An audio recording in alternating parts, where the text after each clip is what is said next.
কলকাতায় আবাসিক হোটেলে ভয়াবহ আগুনে নিহতদের মধ্যে একই পরিবারের ৮ জন রয়েছেন। তাদের বাড়ি কুষ্টিয়ায়।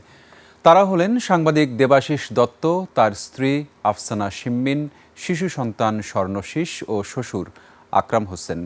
তাদের বাড়িতে এখন শোকের মাতম। শোকাহত কুষ্টিয়ার গণমাধ্যম কর্মীরাও। স্ত্রী সন্তানের চিকিৎসার জন্য কলকাতায় গিয়েছিলেন দেবাশিস। আজ তাদের ফিরে আসার কথা ছিল। প্রতিনিধি মাহমুদ হাসানের তথ্য ভিডিওতে আরও জানাচ্ছেন সমর ইসলাম।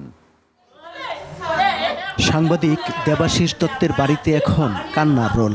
এই মৃত্যু কোনোভাবেই যেন মেনে নিতে পারছেন না স্বজনরা। বুধবার তাদের দেশে ফেরার কথা ছিল, এখন ফিরবে মরদেহ।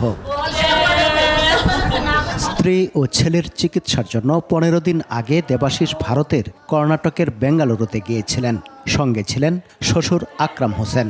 দেশে ফিরতে মঙ্গলবার রাতে কলকাতায় নিউ মার্কেটের কাছে মির্জা গালিব স্ট্রিটের একটি আবাসিক হোটেলে ওঠেন তারা।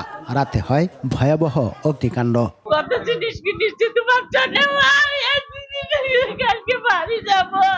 কালকে সারাদিন মার্কেট টার্কেট করেছে, মেয়ে সব মার্কেট করে দেখাচ্ছে, এইটা তোমাদের এটা কিনেছে বাবা, আমার এটা কিনে নিয়েছে বাবা, আমার সেটা কিনে সব কিনে নিয়েছে।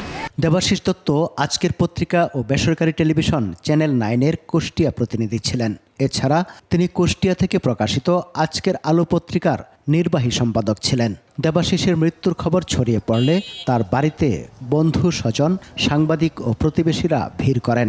শোকস্তব্ধ কুষ্টিয়ার গণমাধ্যম কর্মীরাও। কুষ্টিয়ার সাংবাদিকতাকে আধুনিকরণ করতে এবং সাংবাদিকতা বস্তুনিষ্ঠ সংবাদ তৈরি করতে তরুণ যেসব সংবাদকর্মী আছে তাদেরকে প্রশিক্ষণ বা তাদেরকে কিভাবে ভালো ভালো নিউজ তৈরি করা যায় সেই ব্যাপারে সেটা উদ্যোগ নিয়ে একটা গ্রুপ তৈরি করেছিল।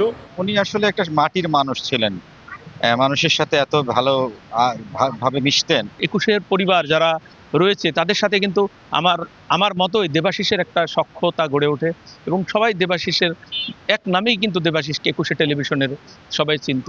সন্তান তার পরিবারকে নিয়ে অনেক স্বপ্ন ছিল, আজকে সেই স্বপ্ন কিন্তু একেবারে শেষ হয়ে গেল মুহূর্তের মধ্যে। এদিকে কলকাতায় নিউ মার্কেটের আগুনে নিহত ব্যবসায়ী আহমেদ বাবুর বাড়ি সাভারের আমিনবাজার এলাকায়।